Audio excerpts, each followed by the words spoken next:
Hello everyone, myself Rajneesh Kumar. I welcome you once again to the YouTube channel. बच्चों आज हम human systems में जो reproductive system है ह्यूमन बींग्स का और उसमें भी क्या है मेल रिप्रोडक्टिव सिस्टम उसको हम आज डिस्कस करेंगे। हम कर रहे हैं क्लास 10th का साइंस का चैप्टर नंबर 2 ह्यूमन सिस्टम्स। उसमें बहुत इंपॉर्टेंट सिस्टम है रिप्रोडक्टिव सिस्टम। ठीक है, चलिए तो आज इसको डिस्कस करते हैं। ठीक, आई होप आपको पिछले वाले जो सिस्टम्स आपने अच्छे से समझ लिए होंगे। क्लियर? चलिए तो सबसे पहले आपको पता होना चाहिए रिप्रोडक्शन होता है क्या है। कोई भी तरीका जिसके द्वारा कोई भी ऑर्गेनिज्म अपने जैसे ओन काइंड को जन्म देता है, the process by which an organism gives rise to its own kind is called reproduction. तो ह्यूमन बींग्स भी रिप्रोड्यूस करते हैं, ठीक है, अपने जैसे यंग वन को जन्म देते हैं। ठीक, तो इसमें सबसे पहले देखेंगे जो मेल और फीमेल है इनके जो रिस्पेक्टिव रिप्रोडक्टिव ऑर्गन्स है वो कैसे हैं, कैसे उनका कामकाज होता है, कैसे फंक्शन करते हैं वो। ठीक, उनके पार्ट्स कौन कौन से हैं। तो सबसे पहले हम डिस्क्राइब करेंगे आज के इस वीडियो में सिर्फ male reproductive system of humans. तो देखते हैं it consist of following parts, कौन कौन से इसके हिस्से होते हैं। ठीक, तो सबसे मेन सबसे प्राइमरी जो मेन ऑर्गन है वो है टेस्टिस। अच्छा यहाँ पे देखो स्पेलिंग आप देख रहे होंगे TESTIS और आगे है TESTES। तो ये सिंगुलर है और ये है प्लूरल। इसका मतलब क्या होता है, पेयर है टेस्टिस का ह्यूमन बॉडी में। ठीक है, so testis, a pair of testis they are present outside the abdominal cavity in a loose sac of skin known as scrotum. ठीक है, ये हमारे ह्यूमन बींग्स के मेल्स में प्राइमरी ऑर्गन है जो कि क्या है, गैमेट फॉर्मेशन के लिए रिस्पॉन्सिबल है। अब गैमेट क्या होता है, गैमेट वो स्पेशल रिप्रोडक्टिव सेल्स होते हैं जिसमें क्रोमोसोम की संख्या नॉर्मल सेल्स के मुकाबले हाफ हो जाती है। समझ में आ गया कि नहीं? और ये स्पेशल तरीका मियोसिस जो होता है उसके द्वारा ही गैमेट्स बनते हैं। तो जो मेल रिप्रोडक्टिव ऑर्गन होता है उसमें मेल गैमेट बनते हैं, फीमेल रिप्रोडक्टिव ऑर्गन होता है उसमें फीमेल गैमेट बनते हैं। तो सेक्सुअल रिप्रोडक्शन के ये मेन इसेंशियल पार्ट है। दो अलग अलग सेक्सेस पार्टिसिपेट करते हैं। The male reproductive organ in males they form male gametes. इसी प्रकार से जो फीमेल रिप्रोडक्टिव ऑर्गन है वहां फीमेल गैमेट बनते हैं। मेल गैमेट ह्यूमन बींग्स में स्पर्म कहलाता है, फीमेल गैमेट ओवम कहलाता है। फिर ये दोनों के फर्टिलाइजेशन से, फ्यूजन से, यूनियन से स्पेशल स्ट्रक्चर बनेगा जाइगोट। और इन दोनों में क्योंकि ह्यूमन बींग्स के नॉर्मल सेल्स के मुकाबले क्रोमोसोम की संख्या हाफ हाफ होती है, नॉर्मल ह्यूमन बींग में प्रत्येक सेल के अंदर 46 क्रोमोसोम्स होते हैं। एक क्रोमोसोम का मतलब होता है एक सिंगल डीएनए मॉलिक्यूल। ठीक है, तो आगे देखेंगे डिटेल में क्या है चीजें। तो स्पर्म में आधे क्रोमोसोम 23, ओवम में आधे क्रोमोसोम 23, और जब ये यूनाइट होंगे वापस तो जो स्ट्रक्चर बनेगा डिप्लॉयड स्ट्रक्चर बनेगा जिसमें वापस डबल सेट क्रोमोसोम हो जाते हैं 46, और उसके बाद उस जाइगोट से डिवीजन के द्वारा एक नया इंडिविजुअल पूरा डेवलप होता है। ठीक है कि नहीं क्या? तो ये पूरी प्रक्रिया देखेंगे तो पहले हम देख लेते हैं इसेंशियल पार्ट्स क्या है इसके। तो जो हमारे प्राइमरी ऑर्गन है, इसेंशियल ऑर्गन है, वो क्या है, टेस्टिस। ठीक है, तो इसका मेन काम होता है गैमेट फॉर्मेशन और साथ में कुछ हार्मोन्स भी बनाता है, तो दोनों ही देखेंगे क्या है। तो a pair of testis they are present outside the abdominal cavity in a loose sac of skin. Skin के एक लूज फोल्ड में प्रेजेंट होते हैं, एब्डोमिनल कैविटी के बाहर है, मोर इंपॉर्टेंट। ठीक है, और इनको जो लूज सैक है स्किन का उसको हम स्क्रोटम कहते हैं। ठीक है, दोनों टेस्टिस को इकट्ठा मिला के टेस्टिकल भी कह सकते हैं। ठीक है, चलिए अब सबसे इंपॉर्टेंट चीज हमारे बाकी तो जो हमारे ऑर्गन्स हैं बहुत सारे, स्टमक हो गया, इंटेस्टाइन हो गया, किडनी हो गया, ये सब तो एब्डोमिनल कैविटी के अंदर है। तो ये एब्डोमेन के बाहर क्या कर रहे हैं, why are they present outside the abdomen? इसका मेन कारण है कि गैमेट फॉर्मेशन के लिए, स्पर्म फॉर्मेशन के लिए टेस्टिस में जो फेवरेबल कंडीशंस है वो लगभग तापमान ह्यूमन बॉडी से 2-3 डिग्री सेल्सियस नीचे चाहिए होता है। ह्यूमन बॉडी का नॉर्मल टेम्परेचर है 37 डिग्री सेल्सियस, ठीक है, या 98.6 डिग्री फ़ारेनहाइट। ठीक है, और उससे कम से कम 2-3 डिग्री सेल्सियस तापमान नीचे, मतलब नियरली 95 डिग्री फ़ारेनहाइट तक टेम्परेचर चाहिए होता है। तो ये जो टेस्टिस होते हैं ये एब्डोमिनल कैविटी से बाहर है, तो इनका टेम्परेचर जो होता है नॉर्मल बॉडी टेम्परेचर से थोड़ा सा लोअर मेंटेन होता है, 2 से 3 डिग्री, और इससे स्पर्म फॉर्मेशन फेवर होता है। Clear? So the sperm formation, तो एक इंपॉर्टेंट रीजनिंग क्वेश्चन हो गया कि टेस्टिस जो होते हैं why are they not present within the abdomen but outside the abdominal cavity? Clear है? So sperm formation requires a temperature 2 to 3 degree Celsius lower than the normal body temperature. ठीक है, hence the testes they are present outside the abdominal cavity. Underline कर लेंगे, बहुत important line है ये कि क्यों ये एब्डोमिनल कैविटी के बाहर होते हैं। ठीक है, इंटरनली, अब अंदर से अगर हम स्पर्म का एक क्रॉस सेक्शन, ट्रांसफर सेक्शन देखें तो क्या मिलेगा हमको। Internally testis has an epithelial germ cells की लेयर होती है। जर्म सेल वो स्पेशल सेल होते हैं हमारी बॉडी में जो कि मियोसिस के द्वारा गैमेट फॉर्म करते हैं। हमारी बॉडी में टोटल जितने भी सेल्स होते हैं ना, इसको हम प्लाज्म बोल सकते हैं। तो दो प्रकार का प्लाज्म हमारे बॉडी में पाया जाता है, एक होता है जर्म प्लाज्म जो कि रिप्रोडक्टिव ऑर्गन्स में जर्म सेल्स में ही होता है, और दूसरा होता है सोमेटोप्लाज्म जो कि हमारे जनरल नॉर्मल बॉडी सेल्स है, ठीक है। तो ये जर्म सेल्स सिर्फ और सिर्फ रिप्रोडक्टिव ऑर्गन से पाए जाते हैं, मेल में तो ये टेस्टिस में और फीमेल्स में ये ओवरीज में पाए जाएंगे, ठीक है। तो अंदर से क्या है, internally the testis has epithelial germ cells, ये जर्म सेल्स होते हैं और ये मियोसिस के द्वारा क्या करते हैं, गैमेट फॉर्मेशन करते हैं, ठीक है।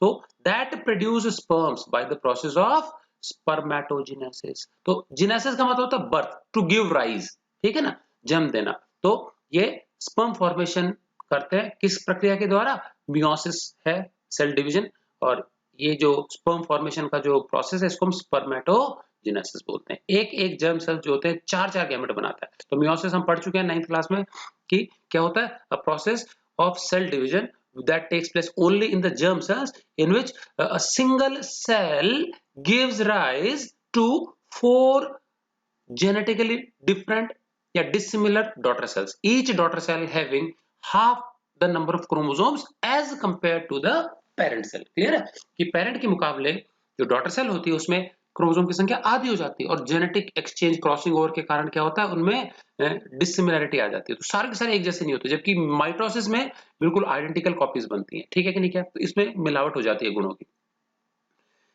These are taken, अब जब जैसे वो स्पर्म्स और गैमेट बन गए ना, these are taken outside the test, फिर टेस्टिस से बाहर निकलते हैं छोटे पतले पतले ट्यूब लाइक स्ट्रक्चर्स है जिसको बोलते हैं सेमिनिफेरस ट्यूब्यूल्स। तो इन्हीं ट्यूब्यूल्स में क्या होते हैं, इन्हीं ट्यूब्यूल्स में हमारे ये एपिथेलियल जर्म सेल्स होते हैं, ठीक है कि नहीं, क्या इन ट्यूब्यूल्स के माध्यम से ये बाहर निकलते हैं और एक कॉइल्ड ट्यूब, बहुत हाईली कॉइल्ड ट्यूब है, बहुत ही उसमें फोल्ड पड़े हुए हैं, उस ट्यूब में जाकर के स्पर्म्स रिलीज हो जाते हैं। इस कॉइल्ड ट्यूब को बोलते हैं एपिडिडाइमिस, और अधिकतर ये जो ट्यूब होती है टెస్టిస్ के ऊपर ही बिल्कुल चिपकी रहती है, ठीक है कि नहीं क्या। So this highly coiled tube is known as epididymis, जिसमें कि स्पर्म्स रिलीज हो जाते हैं। शुरुआत में जो स्पर्म्स होते हैं उसमें कोई टेल नहीं होती, सिंपल छोटा सा सेल होता है, बाद में आगे जाके धीरे धीरे उसकी एक टेल डेवलप हो जाती है, मिडिल पीस डेवलप हो जाता है और कंप्लीट वो स्पर्मेटोजोआ या स्पर्म बन जाता है, ठीक है कि नहीं क्या, अपने आप फिर मूव करने लगता है। मोटाइल गैमेट है ये, जिसमें मोशन की क्षमता होती है। फीमेल गैमेट मोटाइल नहीं होता, ठीक है, वो मूव नहीं कर सकता। Testis also has endocrine sales. अब इसके अलावा ये जो टेस्टिस है हमारा, न केवल ये गैमेट फॉर्मेशन में इसका इंपॉर्टेंट रोल है, बल्कि ये इंपॉर्टेंट हार्मोन भी बनाता है जो कि सेक्सुअल मैच्योरिटी के लिए जरूरी है। पबर्टी जो होती है ना, 13-14 ईयर्स की एज, जब ह्यूमन बींग्स या मेल या फीमेल दोनों में अलग अलग क्या है, एक स्पेशल एज है जब ये रिप्रोडक्टिव ऑर्गन्स क्या होते हैं, मैच्योर हो जाते हैं और ये गैमेट फॉर्मेशन स्टार्ट करते हैं, ठीक है। तो थ्रू आउट द लाइफ क्या ये गैमेट नहीं बनाते, समझ में आ गया। एक पर्टिकुलर एज में, पबर्टी वाली जो एज होती है, तभी ये गैमेट बनते हैं। तो उस वक्त ये टेस्टोस्टेरोन जो होता है वो रिलीज होता है, और ये भी पिट्यूटरी ग्लैंड के द्वारा एक हार्मोन रिलीज होता है जिसको हम बोलते हैं टीएसएच, टेस्टोस्टेरोन स्टिमुलेटिंग हार्मोन।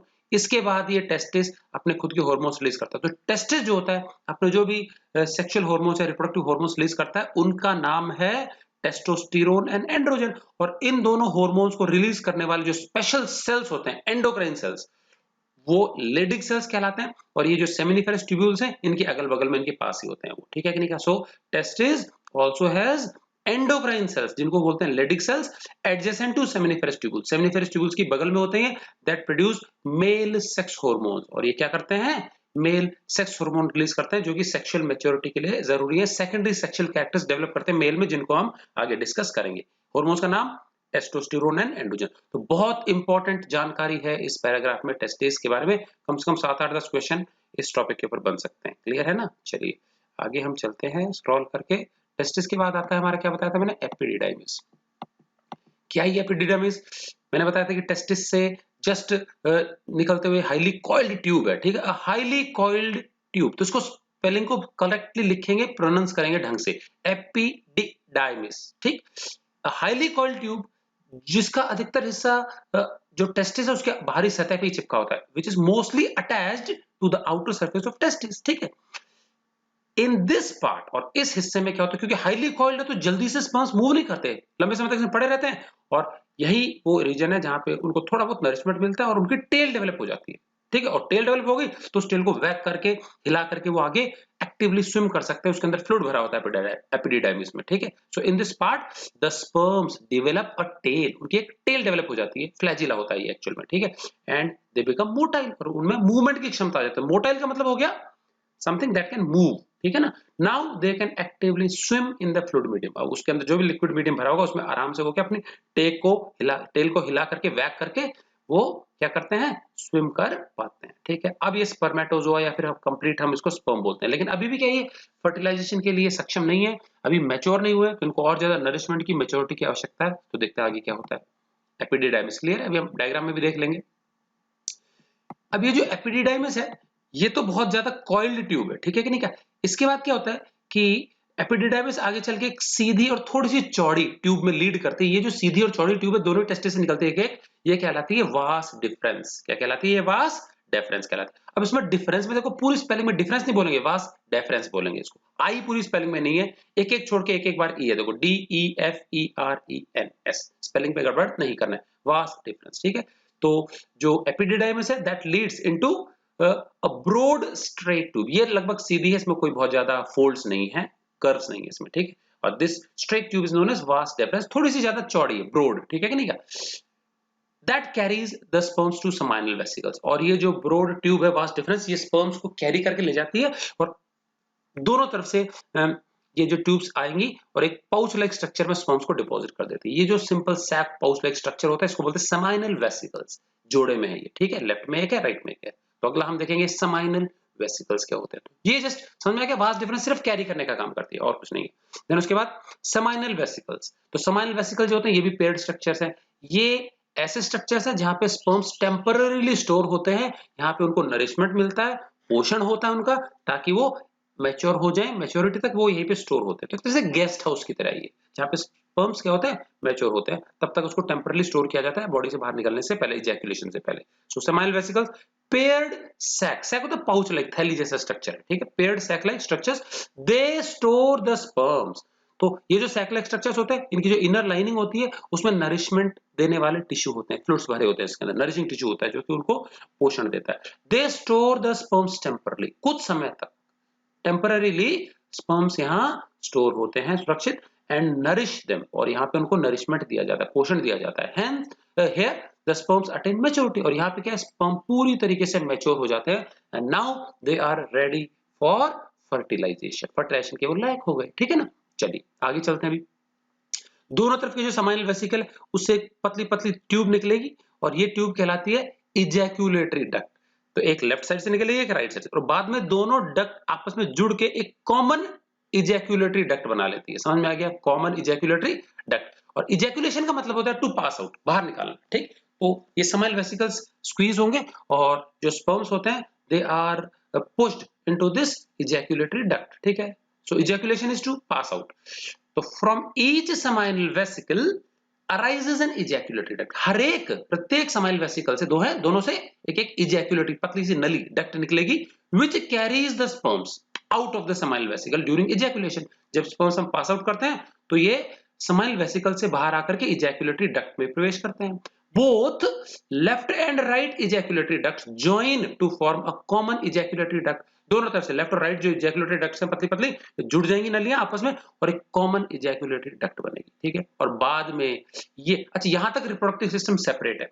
इसके बाद ये जो कॉमन इजैक्यूलेटरी डक्ट है ये जाकर के किस में जुड़ जाएगी, यूरेथ्रा में। अब ये यूरेथ्रा क्या चीज है, ये हमारा यूरिनरी सिस्टम, एक्सक्रीटरी सिस्टम का हिस्सा। याद है, मैं एक बार और आपको रिवाइज करा दूं, हमारी किडनी की जोड़ी, किडनी का पेयर, किडनी के पेयर से एक ट्यूब लाइक स्ट्रक्चर निकलता है, यूरेटर। यूरेटर यूरिन को एक थैलीनुमा स्ट्रक्चर में डिपॉजिट कर देता है, स्टोर कर देता है, यूरिनरी ब्लैडर, और यूरिनरी ब्लैडर से जो ट्यूब बाहर निकलती है यूरिन पास आउट करने के लिए उसको यूरिथ्रा बोलते हैं। तो उस यूरिथ्रा में, यूरिनरी ब्लैडर के जस्ट 2-4 सेंटीमीटर बाद में उस ट्यूब में ये इजैक्यूलेटरी डक्ट ओपन करती है। समझ में आ गया कि नहीं? क्या तो उसके बाद में ये जो स्पर्म्स हैं, गैमेट्स हैं, ये किस में पास आउट हो जाएंगे, किसमें, ये पास आउट हो जाएंगे यूरेथ्रा में, और यूरेथ्रा के थ्रू फिर वो बाहर इजैक्यूलेट हो जाते हैं, दे आर पास्ड आउटसाइड। लेकिन अब थोड़ी सी यहाँ प्रॉब्लम है। क्या प्रॉब्लम है, ये जो स्पर्म्स है ना, इनको बेसिक मीडियम चाहिए होता है, इनके लिए एसिडिक मीडियम खतरनाक है, जानलेवा है। ठीक है, तो अगर एसिडिक मीडियम इनको मिला तो तुरंत ही मारे जाएंगे, हॉस्टाइल होता है वो।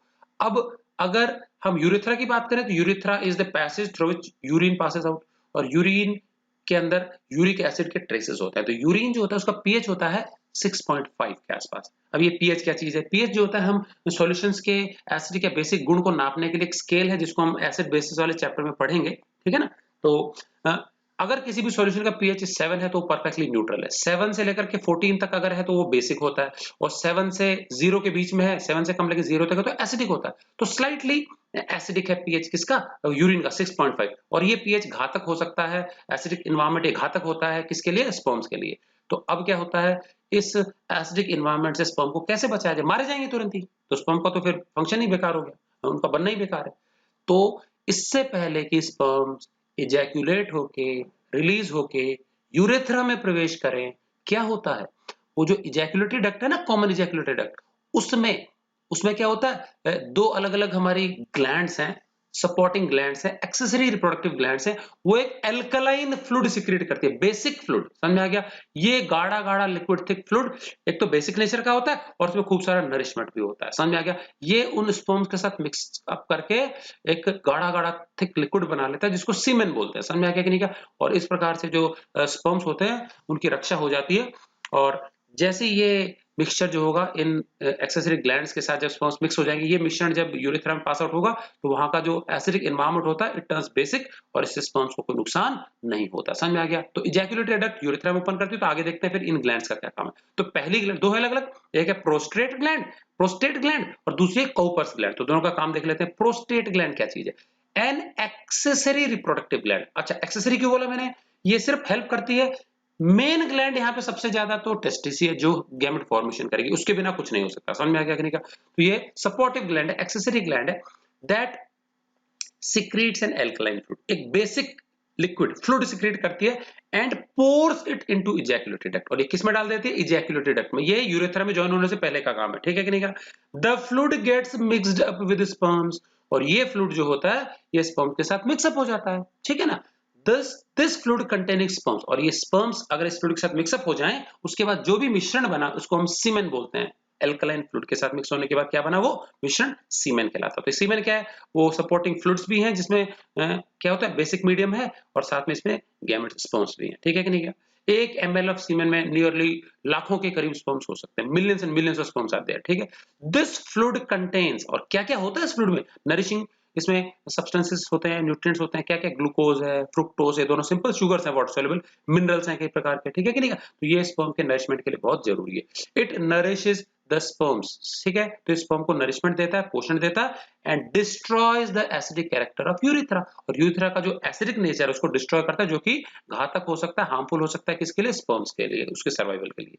तो acidic environment is harmful for the sperms. बहुत इंपॉर्टेंट ग्लैंड है, अक्सर एग्जामिनेशंस में आपको एक तो समाइनल वेसिकल और एक प्रोस्टेट ग्लैंड, इनके बारे में फंक्शन पूछा जाता है। Short note, what is the function of prostate gland, seminal vesicles, and also the sperms. So sperm gamete formation and release of hormones, testosterone and androgen. Seminal vesicles, temporary storage of sperms, whereas prostate gland, it secretes an alkaline nourishing fluid which destroys acidic nature of urethra and protects the sperms from damage. Clear? चलिए आगे scroll करते हैं। दूसरी एक और gland मैंने बताई थी, कोपर्स ग्लैंड, सेम काम है इसका, ठीक है। अब कोपर्स ग्लैंड क्या करती है, ओके, अनदर एक्सेसरी ग्लैंड, ठीक है, इसका जो सिक्रेशन होता है इट लुब्रिकेट्स द यूरिथ्रा, ये यूरिथ्रा जो होता है, यूरिथ्रा उसको अंदर से लुब्रिकेशन करती है, चिकना बना देती है, जिससे कि क्या है, ये स्पर्म्स इजीली पास आउट हो सके यूरिथ्रा से, कोई घर्षण नहीं हो, रगड़ नहीं हो, स्पर्म्स को डैमेज नहीं हो, ठीक है। तो पेनिस और किसको, यूरिथ्रा को ये लुब्रिकेट करने का काम करती है कोपर्स ग्लैंड, ठीक है। ये एक्सेसरी सिक्रेशंस हैं इन दोनों ग्लैंड्स की, कोपर्स ग्लैंड। उसके बाद आता है हमारा पेनिस। पेनिस क्या है, ये मस्कुलर ऑर्गन है दैट सराउंड्स द यूरिथ्रा, ठीक है। तो पेनिस एक मस्कुलर ऑर्गन है और यूरिथ्रा के चारों ओर ये है, ठीक, with the help of it, और पेनिस की मदद से जो होते हैं मेल्स सेक्सुअल एक्ट के दौरान, कॉपुलेशन के दौरान, फीमेल जेनाइटल ट्रैक्ट में क्या है, फीमेल बॉडी में क्या है, स्पर्म्स को डिपॉजिट करते हैं मेल्स, ठीक है। तो this is the muscular organ with the help of which the mails deposit the sperms in the female genital tract during copulation और सेक्सुअल एक्ट, ठीक है। कॉपुलेशन मींस होता है सेक्सुअल एक्ट के दौरान मेल्स स्पर्म डिपॉजिट करते हैं female body में पेनिस की मदद से। अब ये जो पेनिस है इसमें यूरेथ्रा के चारों ओर एक स्पेशल टिश्यू होता है जिसको हम बोलते हैं इरेक्टाइल टिश्यू, ठीक है। तो इसमें क्या है, ब्लड वेसल, खूब सारे ब्लड कैपिलरीज वगैरह होती हैं, और ब्लड कैपिलरीज में अच्छा ब्लड भर जाने से क्या होता है, ये स्टिफ और हार्ड हो सकता है, ठीक है। चलिए, तो ये हो गया हमारा पेनिस। देन उसके बाद आ गया common urinogenital aperture.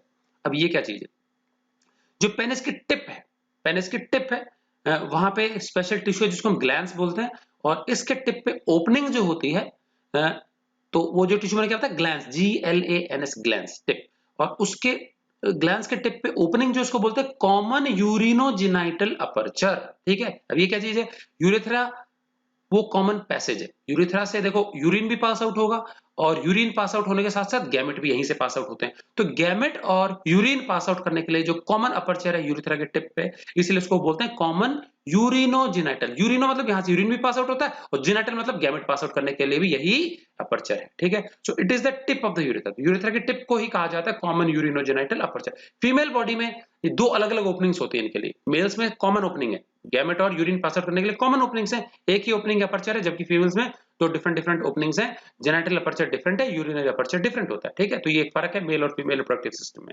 So it is the tip of the urethra, it is the common opening to pass out urine as well as gametes. तो स्पर्म पास आउट करने के लिए और यूरिन पास आउट करने के लिए कॉमन ओपनिंग है। ठीक है, चलिए अब एक बहुत इंपॉर्टेंट चीज है हमारा वेसेक्टोमी।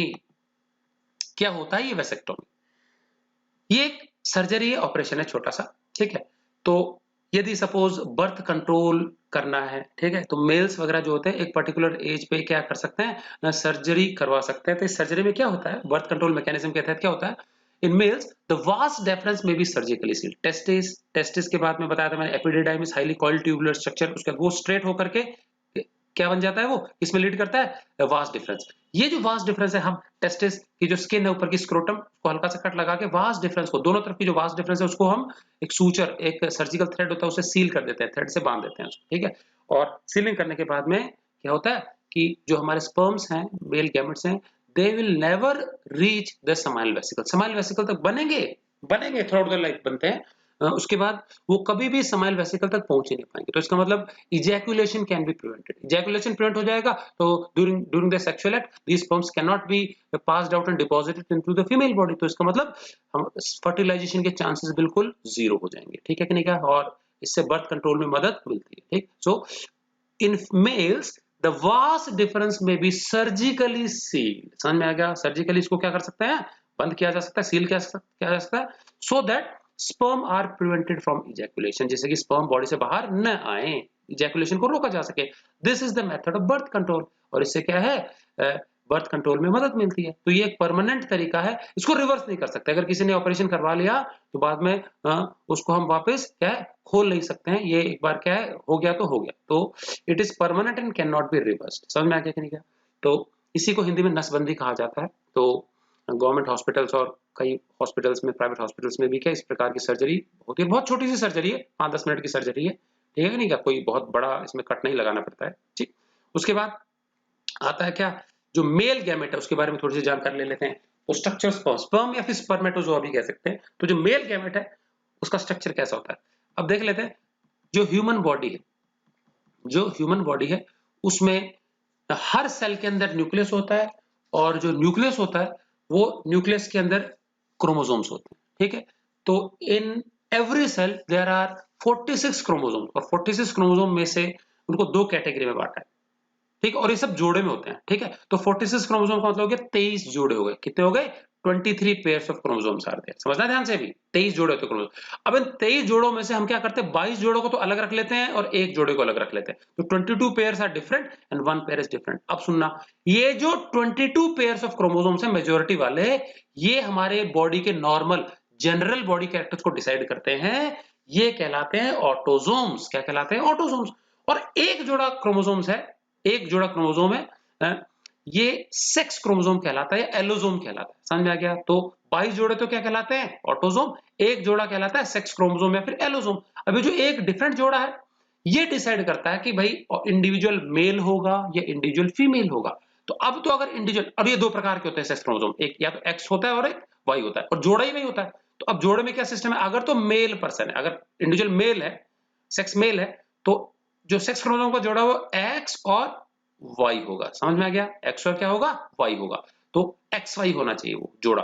और अगर वो इंडिविजुअल सेक्स में फीमेल है, तो दोनों जो सेक्स क्रोमोसोम का पेयर होगा एक्स एक्स होगा। समझ में आ गया? तो ह्यूमन फीमेल एक्स एक्स होता है और ह्यूमन मेल्स में एक्स वाई होता है। ठीक है, तो क्रोमोसोम्स में देखो 22 पेयर ऑटोसोम होते हैं और एक पेयर सेक्स क्रोमोसोम, तो 23 पेयर होगा, 23 पेयर मतलब 46 क्रोमोसोम हो सकता। अब लेकिन ये तो गैमेट है, तो इसमें डिप्लॉइड सेट नहीं, मतलब समझ गए क्रोमोसोम की संख्या आधी आधी होगी, तो 22 पेयर की जगह सिर्फ 22, हर जोड़े में से एक ही ऑटोसोम आएगा स्पर्म में। समझ में आ गया कि नहीं?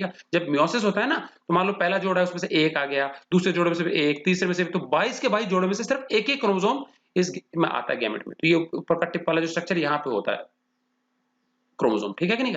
तो 22 तो ऑटोसोम आ गए, और सेक्स क्रोमोसोम जो भी एक्स वाई या एक्स एक्स है उसमें से कोई एक, भाई अगर दोनों एक्स है तो या एक ही एक्स आएगा, एक्स और वाई में से एक्स या वाई कोई सा भी एक, तो एक सेक्स क्रोमोसोम आएगा। तो कुल मिला के 23 क्रोमोसोम हो गए भाई, 22 तो ऑटोसोम हो गए और एक सेक्स क्रोमोसोम आएगा, या तो एक्स आएगा या फिर वाई आएगा। फीमेल है तो एक्स ही आएगा, और मेल है तो एक्स या वाई दो प्रकार की चीज आएगी, ठीक है। अब हम क्योंकि मेल की बात कर रहे हैं तो ये एक्स और वाई दोनों क्रोमोसोम हो सकते हैं, एक्स वाई होते हैं, ठीक है। तो मेल बॉडी में जो डिप्लॉयड सेल होता है, जर्म सेल, उसमें एक्स वाई क्रोमोसोम होगा, तो या तो किसी आधे आधे स्पर्म ऐसे होंगे जिसमें एक्स आएगा और आधे होंगे जिसमें क्या आएगा, वाई क्रोमोसोम आएगा। तो कुल मिला के 23 क्रोमोसोम्स हो गए। समझ में आ गया कि नहीं? क्या, और क्योंकि ये क्रोमोसोम की संख्या हाफ है इसलिए इसको हम हैप्लॉइड सेल बोलते हैं, गैमेट हो गया, ठीक है। अब जो पूरा का पूरा हमारा स्पर्म है, स्पर्मेटोजोआ, उसको बेसिकली हमने दो भागों में बांटा है। एक ये रीजन है हेड रीजन, जो हमारा मेन सेल है, यही फर्टिलाइजेशन के लिए जाता है आगे वाला, और पीछे वाला जो पूरा हिस्सा है वो स्पर्म टेल कहलाता है। ये टेल मैंने बताया था एपिडिडाइमिस में डेवलप होती, स्टार्टिंग में नहीं होती, ठीक है। तो जो हमारे सेमिनिफेरस ट्यूब्यूल्स है उसमें तो बस ये स्ट्रक्चर ही बनता है, ठीक। अब ये जो टेल है, again it can be divided into 3 parts, ठीक है। ये वाला जो चीज है कहलाता है मिडिल पीस। ये क्या कहलाता है? Middle piece. नॉर्मली इसमें माइटोकॉन्ड्रिया होते हैं खूब सारे, ठीक है कि नहीं? देन ये एनर्जी जनरेट करते हैं इसको वैक करने के लिए, ठीक। देन उसके बाद all around it is covered by plasma membrane. Clear है कि नहीं? और ये जो टेल होती है डेवलप होती है किसके द्वारा? ये डेवलप होती है सेंट्रियोल के द्वारा। सेंट्रोसोम जो होता है ना एक सेल ऑर्गेनेल, उसके द्वारा टेल डेवलप होती है, ठीक। उसके बाद ये जो लंबा सारा पीस है ये प्रिंसिपल पीस कहलाता है, और फिर ये लास्ट का हिस्सा एंड पीस कहलाता है। तो ये पूरी की पूरी स्पर्म टेल हो गई, ठीक है कि नहीं? क्या देन ये एक छोटा सा कनेक्टिंग पीस है जो कि इस टेल को जोड़ता है इस मेन सेल से, ठीक है। इस मेन सेल के अंदर हमारे क्रोमोसोम्स होंगे, बताया मैंने 23 क्रोमोसोम्स न्यूक्लियस, और इसके टिप पे एक पॉइंटेड स्ट्रक्चर होता है, ए शेप का जैसा स्ट्रक्चर होता है, और इसके अंदर जो गोल्गी बॉडी होती है वो बहुत सारे लाइसोसोम्स को पैक करके रख देते हैं। These lysosomes they are laden with a number of enzymes, digestive enzymes. तो जब ये फर्टिलाइजेशन के लिए जाएगा तो जो ओवम होता है ना, ओवम की वॉल काफी थिक और मोटी होती है, और उस ओवम की वॉल को छेद करने में बहुत जोर आता है। तो ये जो एक्रोसोम है इसके अंदर जो स्पेशल हाइड्रोलाइटिक एंजाइम्स हैं, ये एंजाइम्स की मदद से उसकी वॉल को डाइजेस्ट करके उसमें छेद करता है ये स्पर्म, तभी ये फिर इसके अंदर ओवम के अंदर प्रवेश कर पाते हैं। और एक ओवम से लगभग 1000 से 2000 गुना छोटा होता है ये स्पर्मेटोजोआ या स्पर्म। ओवम काफी बड़ा है, ठीक है। तो उसकी थिक वॉल को क्या करके डाइजेस्ट करके पेनिट्रेट करने के लिए एक्रोसोम इंपॉर्टेंट रोल अदा करता है, जो कि गोल्गी बॉडी के द्वारा बनाया जाता है, ठीक है। और इसमें लाइसोसोम्स होते हैं जिसके अंदर खूब सारी एंजाइम्स होंगी to digest the thick wall of the ovum, ठीक है कि नहीं? क्या, चलिए, तो ये था हमारा स्पर्मेटोजोआ। आगे चलते हैं। अब हम देखते हैं मेल्स में ये poverty and secondary sexual characters क्या है, फिर हम देखेंगे पूरा जो हमारा रिप्रोडक्टिव सिस्टम जो ऑर्गन है वो। चलिए, मैंने बताया था the age when the reproductive organs in males, testis जो होते हैं रिप्रोडक्टिव ऑर्गन्स, ये throughout the life functional नहीं होते हैं। समझ में आ गया कि नहीं? क्या, ये पूरे जीवन भर फंक्शनल नहीं होते हैं। ये क्या है, एक पर्टिकुलर एज पे ही मैच्योरिटी डेवलप करते हैं, ठीक है, और फंक्शनल हो पाते हैं। तो देखो, the age when the reproductive organs in males attain maturity, वो एज जब रिप्रोडक्टिव ऑर्गन्स मैच्योर हो जाते हैं एंड बिकम फंक्शनल, और काम करना स्टार्ट कर देते हैं, मतलब गैमेट फॉर्मेशन स्टार्ट हो जाता है एंड स्टार्ट प्रोड्यूसिंग गैमेट्स, और साथ में सेक्स हार्मोन्स भी बनने लग जाते हैं। ये एज कहलाती है पबर्टी। समझ में आ गया? It is 13 to 14 years for male, और जो मेल्स हैं लड़कों में ये एज क्या है, 13 से 14 ईयर्स में स्टार्ट हो जाती है लगभग, ठीक है। At this age the pituitary gland secretes a hormone called TSH, और इस एज में सबसे पहला काम, सबसे पहला बदलाव क्या होता है, जो पिट्यूटरी ग्लैंड होती है ना, वो एक हार्मोन सिक्रेट करती है, क्या कहते हैं इसको, टीएसएच, टेस्टोस्टेरोन स्टिमुलेटिंग हार्मोन। ये हार्मोन ब्लड स्ट्रीम में मिक्सअप होकर जैसे ही टेस्टिस में पहुंचेगा इस पर्टिकुलर एज पे, तो वहां जाके टेस्टिस के लिए कोई सिग्नल देता है खुद के हार्मोन्स प्रोड्यूस करने के लिए, दैट ट्रिगर्स, ट्रिगर मतलब स्टार्ट करना, रिप्रोडक्टिव मैच्योरिटी। तो इससे रिप्रोडक्टिव मैच्योरिटी स्टार्ट हो जाती है, और उसके बाद टेस्टिस अपना खुद का हार्मोन बनाता है, टेस्टोस्टेरोन एंड एंड्रोजन, जो कि लेडिक सेल्स के द्वारा सिक्रेट किया जाता है। और फिर वो हार्मोन्स जो होते हैं ये सेकेंडरी सेक्सुअल मैच्योरिटी के लिए उत्तरदायी है। तो क्या क्या बदलाव आते हैं 13-14 वर्ष की आयु में बॉडी के अंदर, ये बदलाव इन हार्मोन्स के कारण जो आते हैं उनको सेकेंडरी सेक्सुअल कैरेक्टर्स कहा जाता है। The changes that take place in boys, boys में जो भी बदलाव आते हैं बॉडी में, शरीर में एट पबर्टी, पबर्टी पे, they are called secondary sexual characters. क्या है ये बदलाव? देखते हैं। सबसे पहला जो बदलाव आता है बच्चों, वो क्या है? Deepening of voice. वॉइस जो होती है ना, थोड़ी सी रफ, कोरस हो जाती है, कोर्स हो जाती है, मतलब वॉइस क्या होता है? गहरा जाती है, मोटी हो जाएगी, आवाज में फर्क नजर आएगा। कोर्स मतलब रफ आवाज हो जाएगी, आवाज भारी हो जाती है, ठीक है। उसके बाद क्या है? Body starts becoming muscular. अभी तक तो पर्सन जो होता है सिंगल डायमेंशन में लेंथ वाइज ग्रो कर रहा था, अब धीरे धीरे क्या है? मस्कुलैरिटी अटेन करने लगता है। चेस्ट जो होती है वो ब्रॉड, चौड़ी होने लगती है, शोल्डर्स फैलने लगते हैं, चौड़े होने लगते हैं, ठीक है कि नहीं? क्या तो ये सेकंड इंपॉर्टेंट फैक्टर है जो कि बॉडी में डेवलप होता है, नजर आने लगता है, ठीक है कि नहीं? क्या तो आवाज में बदलाव और broadening of chest and shoulders. उसके बाद अगला क्या है हमारा? Appearance of facial hair. Facial hair मतलब जो फेस है उसमें हेयर प्रकट होने लगेंगे, दाढ़ी मूछों के रूप में दाढ़ी आनी स्टार्ट हो जाएगी और मूछ आनी स्टार्ट हो जाएगी। उसके बाद development of hair on chest, armpits and pubic region. तो बाल डेवलप होने लगते हैं चेस्ट रीजन में। देन उसके बाद आर्मपिट्स, आर्मपिट्स होते हैं अंडर आर्म्स के नीचे, ठीक है। एंड दूसरा क्या है? Pubic region. Pubic region is the region where the reproductive organs are present. तो रिप्रोडक्टिव ऑर्गन्स के इर्द गिर्द, पेनिस एंड टेस्टिस के इर्द गिर्द क्या है? The development of hair starts. उसके बाद hyperactivity of sebaceous glands resulting in pimples. Now इस एज में 13-14 से 15 इयर्स की एज के आसपास क्या होता है? जो हमारी सिबेशियस ग्लैंड्स होते हैं, ये क्या होती है? स्किन के अंदर दो प्रकार की ग्लैंड्स होती है। एक होती है स्वेट ग्लैंड्स जो कि पसीने की ग्रंथि है, एक होती है सिबेशियस ग्लैंड, सेबम। वो ऑयली सिक्रीशन को स्टोर करके रखती है, अननेसेसरी ऑयल को। तो वो बहुत ज्यादा एक्टिवेट हो जाती है, ठीक है। और कभी-कभी ये क्लॉग होने से, एक्स्ट्रा इसमें फैट्स या ऑयल जमा होने से क्लॉग होकर ब्लॉक हो जाती है और फिर ये पिंपल्स का रूप ले लेती है। तो इसके अंदर बैक्टीरियल इन्फेक्शन भी हो जाता है। तो पिंपल्स एक आम क्या है? प्रॉब्लम होती है इस टीनेज में, इस दौरान, ठीक है, पुबर्टी के दौरान। और उसके बाद reproductive organs become functional and start producing gametes. और साथ में क्या होता है? जो रिप्रोडक्टिव ऑर्गन्स हैं ये भी क्या हो जाते हैं? फंक्शनल हो जाते हैं और ये क्या? गैमेट फॉर्मेशन को स्टार्ट कर देते हैं। तो ये कुछ कैरेक्टर्स थे जो कि सेकेंडरी सेक्सुअल कैरेक्टर्स कहलाते हैं मेल में। तो ये तो हो गए बॉडी में जो बदलाव आते हैं वो, ठीक है कि नहीं? क्या उसके अलावा कुछ बिहेवियरल चेंजेस भी आते हैं, ठीक है। पर्सन जो होता है फिगर कॉन्शियस हो जाता है, ठीक है। देन उसके बाद क्या है? आर्ग्यूमेंट ज्यादा आर्ग्यूमेंटेटिव हो जाता है। पहले तो भाई पेरेंट्स कुछ भी बोलेंगे वो सीधा सीधा मान लेता है छोटा बच्चा, लेकिन इस एज में क्या है? वो आर्ग्यू करने लगता है चीजों पे, अपना आर्ग्यूमेंट या विरोध शो करने लगता है। तो और भी तरह तरह के बिहेवियरल चेंजेस आते हैं, ठीक है कि नहीं? क्या ओके।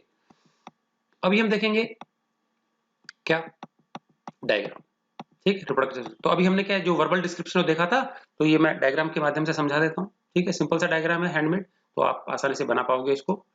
चलिए तो स्टार्ट यहां से करना डायग्राम बनाना। ये एक पेयर ऑफ टेस्टिस है, ये रहा, ठीक है, टेस्टिस। ईएस लिखेंगे तो दोनों इकट्ठा हो गया, ठीक है। अब इसके अंदर ये कुछ ऐसे ट्रायंगुलर पिरामिड लाइक पोर्शंस हैं। तो ये बिल्कुल एक लेमन की तरह दिखता है, लेमन को काटने से लगभग ऐसे दिखता है ना, उसी तरह से ये, ठीक है। और यहाँ पर क्या है? स्पेशल एंडोक्राइन सेल्स भी हैं और साथ में क्या है? हमारे जर्म सेल्स भी हैं।